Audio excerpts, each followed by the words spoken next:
Knox School where Sil and I are out quit playing tennis and smiling at you. Anyway, I'm going to repeat this because I don't know if we got it on film, but we went out one night when I went up to visit her in Syracuse. And I guess we all had something to drink. I don't remember, or too much.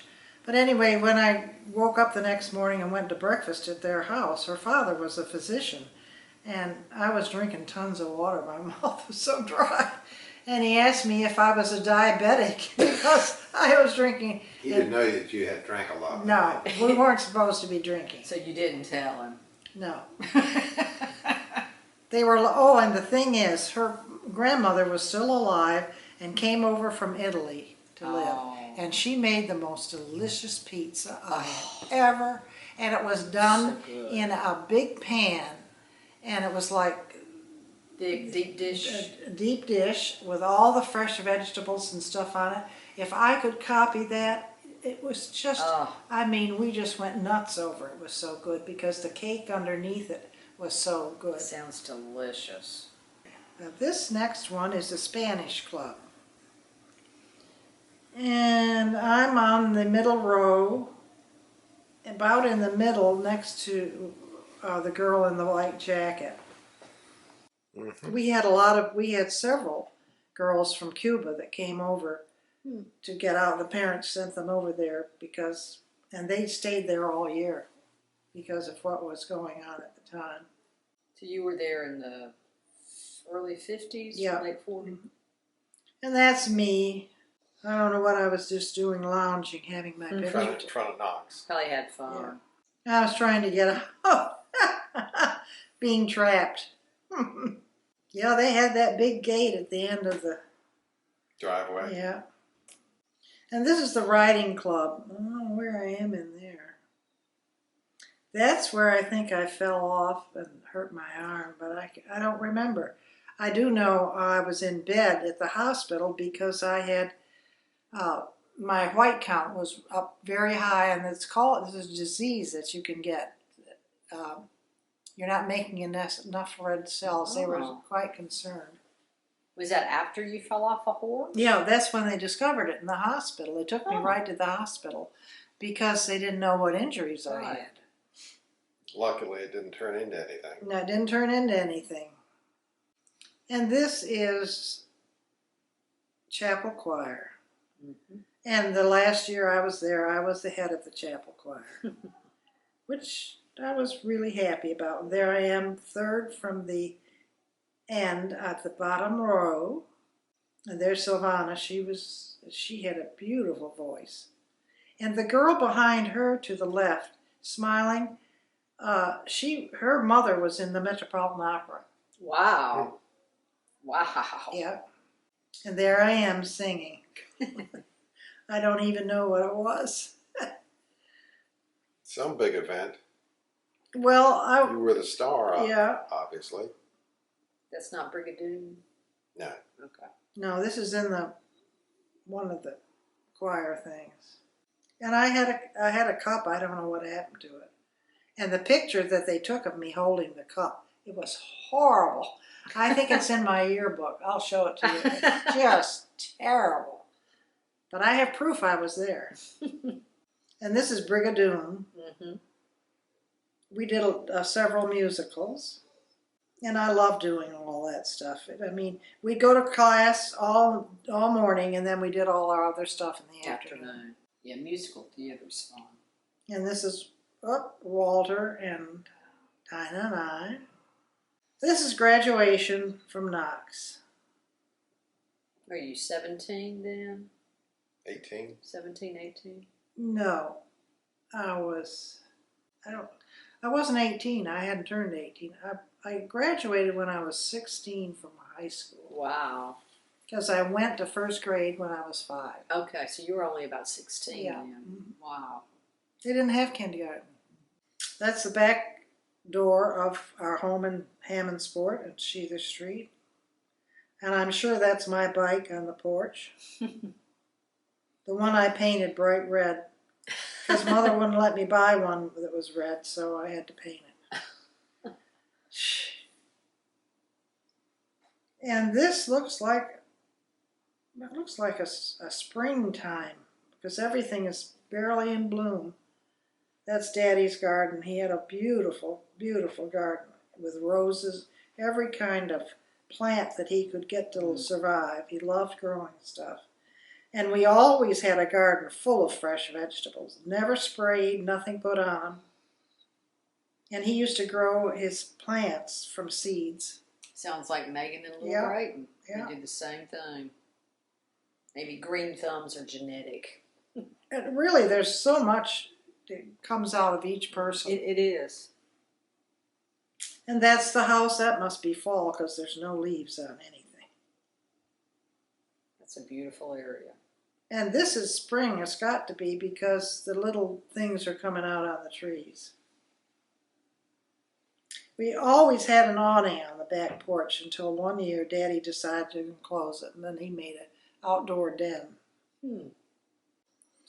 Oh, another one of these family pictures. But you don't have Now, to go Uncle in. Leo is in this picture, So so I don't... somebody else took it. Yeah, but there he is in the very middle on the back, next to Aunt Harriet. So who is missing? Daddy must have been taking it because he's not in here. Clarence and George are in it. Fred. So it's got to be Daddy that took the picture. Yeah, he wanted Leo to be in one. Huh? Said he wanted Leo to be in one since he Yeah. always took the pictures. And there's Rosalie, Aunt Lucy's daughter. She was the only alcoholic in the family. Poor thing. But she was so talented. She was dead in her 40s. Ah, But she could pick up any color yarn and make anything you wanted. Painted, did everything. But she was sick with alcohol. so tragic. I look like some kind of, I don't know. God, what a look. We all had cigarettes in our hands. Oh yeah, like you're doing a Pall Mall commercial. And this was up in the mountains at Darth Lake, Daddy holding his fishing pole. Oh, right. Now, how far was that from Hammondsport? It was beyond Syracuse, up the Adirondack Mountains. Oh, that was beautiful. And when you drove up there, there was a road that actually was like a serpentine to get to where we were going. Yeah. And I mean, there was no passing or anything. Yeah. I'm sure that's all gone. And Mother and Daddy on the hill near the vineyards, where I don't know. Was that the actual date? September 25th? That's an estimate. Oh, an estimate. There was nothing on the back of the photograph. And that's at Darth Lake, I'm sure. Zeke Mendel, myself, and Ann. Ann with those glasses. That was another Christmas Eve party. Our expressions. I wonder what we said. There. So, God. He looks like he's ready to collapse. What were y'all drinking? I don't know. Lots of stuff. Wine. Wine. Champagne. Probably. Yeah. Okay, there's Annie B. Mother. This is from left to right. Annie B. Mother. Uncle Cecil. That was Mother's brother. And Eva Brace. She was married to Uncle Cecil. She was a wonderful musician. They had no children. Used to play the organ at the Methodist Church. Oh. Yeah. Brace was her last name. Oh my. Cuca Lake. Ah! Some bathing suit. Jeez, Lord. And that's Mother. And I think that's down at Hilton Head. In the place on the... they were one of the first people to build anything in Hilton Head because Walter had discovered it and told Daddy about it, and he bought a lot of property down there.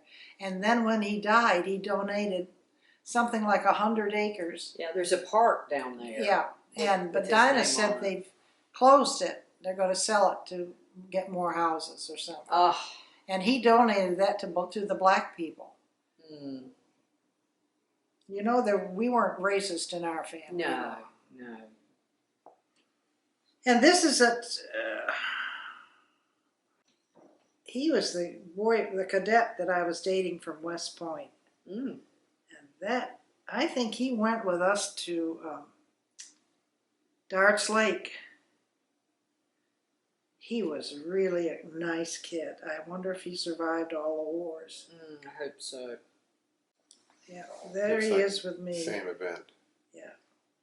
Back to the Christmas thing. We had a lot of parties. You don't have to go through all the names No. if you don't want to. No. Well, I mean, those two children in the front are, the one on the right is John Lawrence. He's the father of Francis Lawrence, who's the big director that did all those wonderful films. So the art keeps coming out in some ways. Very talented. And that's awful. That's me in the backyard. It's where I belong. That's not too bad. This is the house on the hill of Bully Hill that they lived in after they sold their house in Hammondsport. They moved up there. That is the most glorious view. It is. I mean, it's just unbelievable. It is. It is a beautiful spot. And there's Graham. This is where Dad comes into the picture. Yeah, with his cigarette. And Walter with his Labradors. He loved labs. And this is on Daddy's boat on Keuka Lake. The Dinell was named after Dinah and me. Yeah. There's the barn with the tractor. Still there. Yeah. And it's still there. Well, you went up on the hill, didn't you? I did. It's still there. Lillian's done a beautiful job with that house. There's Dinah on one of her horses. That's a good picture. Top of the world. Another house picture. Another house picture. Daddy, this must have been a Mattamuskeet because he's caught his two birds. Look, two ducks. So did he went there yearly? He went every year to hunt? Every Thanksgiving. And I know nothing about the housing or what the pictures would look like. He loved it. That's our home in Greenville that we bought when we were first married. I think the house payment was $115. It was in Brook Green. We bought it from a doctor and his wife. Is the house still there? Still there. Still there? Yeah. That's the same house. And this is when it was first Brook Green was first getting developed. That house is still there too. Aunt Lucy, Mary, and Mother. Obviously, that's a Christmas dinner. Aunt Lucy had the most wonderful collection of dolls with interchangeable heads. And maybe that's why I was going to say it's probably your love of dolls. But I also love miniature dolls. So when Mother and I were on a trip to Canada, we stopped at this person's house, so I don't remember, and she had the most glorious dollhouse. I sat in front of that thing the whole time. I wouldn't speak to anybody because it was really something. And then I really got taken in on it. Did you have doll houses before? Oh, yeah. Mother and Daddy bought me my last dollhouse when I was 18 years old. Wow. And that's the big one upstairs that needs repairs. And that's one of his pointers at 2 Sheether Street. I don't remember the name of this one. There's Dinah and the dog and Mother. It's a good picture. And this thing going up the side of the house is wisteria. And it was huge. Wisteria is so pretty in the spring. And that's my grandmother, Ellen Jane, with Dinah. She was wonderful. If I hadn't had her there to talk to, I don't know what I would have done. She was always patient and kind, always. I used to walk her to church. Because you could walk to church back then. I mean, it was... Her maiden name was Rose. But you can tell, I mean, she was probably 82 there. And she looks old. Because had a hard life. She did have a hard life. They didn't have anything. Mother had one pair of shoes. And this is in Canada. Oh. And if they got wet in the snow, and it snowed up there all the time, no central heating. Oh, my goodness. Well, But her husband was a sea captain, right? Yeah. So she was probably gone a lot. He was gone all the time. And she had 7 children? 7 children. I love And they all would two. take Girls would come from Ireland, and she'd take them in, give them room and board till they found a job, and they'd help her in the house. Gosh. Beezy didn't do anything. I mean, she just She was followed the queen. the queen, and you better believe it. Queen Bee. Annie B. That was Daddy with his dog and Dinah in the backyard. Another family party, and Hattie looks like she's asleep. She had too many old fashions. No, Daddy fixed those Christmas Day at our house just to keep her quiet. Well, it must have worked. And did she get it after we ate? We should sat in that chair And and she'd sleep through the whole thing. there you go. He knew what to do. I don't know who took this. Rosalie, of course, is in terrible shape. She looks it in that picture. Now, these are two people that I don't know who those are. They look familiar, but I don't know who they are. Walter and two other people. Yeah, that's right. They're Walter and two other people. And see that bar behind them? When I was working in the winery and downstairs in the where we delivered hors d'oeuvres and stuff to the guests, I got underneath that and watched them all as they came in. Looked at their watch, made little remarks, and people would look around, couldn't see. My father knew that. He killed me. Oh, that's our house in Hammondsport. Grandpa's house. Yeah, that's what I meant. Mother's house. Must have been Christmas time or some party. And Dinah and I, we don't look anything alike, do we? I don't think so. You look like your dad. Yeah. There's Dinah and the Schnauzer and me in Greenville. I think they came down to see, I think that's The when Flanagans. Muriel was born. No, this is Greenville. Okay, before the kids. No, I think they came to see, well, I can't remember. Mother catching, she loved to fish. They go up into Canada. Daddy had some property up there. Look at that fish. And she was a great fly fisherman. Wow. That's a good picture. Top of Bully Hill, that view. God, It's I've just seen that. spectacular. There's to the left is Ellen, Walter's wife of his children, Beezy, me, Daddy, and Greta. They were from Oma is in the top. Oma and Opa. They were Ellen's parents, and they were born and raised in Germany and got out just before Hitler really closed down on everybody. And then there's Mother and Aunt Eva, Uncle Cecil's wife. That view is just... It's magnificent. You can get lost in it. Yeah. It's just so pretty. And that's what we would do at parties. I would play the piano, Uncle Leo would play the violin. So Daddy would have been a great violinist, but his father said, no son of mine is going to be a musician. We have a business here and you will come and work. Wow. And he gave it up because his teacher told him if he continued, he would have been a great musician. And he loved it. But back then, men didn't become violinists. It wasn't done. You worked. Yeah, especially if there was a family business. I still have the piano. And this is the backyard of the house on Bully Hill. And that's Ellen and Walter John. Can't tell who that is. Maybe that was the babysitter. Annie B. in Canada, in her home. Her husband worked for the railroads. He was from a railroad family in England who were very, very wealthy. And when the war started, World War II, England came in and took over the railroads and they lost everything. Oh.